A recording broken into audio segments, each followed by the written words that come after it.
हातालाही याची खाज उठणार नाही।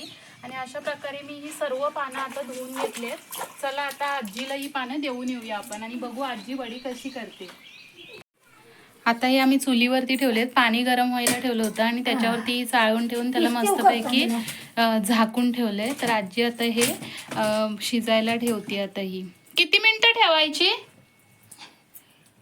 आता याला आपण 15 मिनिटं अशी हिला शिजायला ठेवलेली आहे, त्यानंतर आपण तिला उघडून बघणार आहोत। ओके, आता ही वडी रेडी झालेली आहे, एकदम गरमागरम दिसणारी ही। आणि हिला मी आता खोलून बघते, हिला पण आता उतरणार आहोत। ही रेडी झालेली आहे। तर चला आपण हिला आता चला मग आपण हिला उतरवून आता हिला आपण थोडं थंड करून फ्राय करणार आहोत।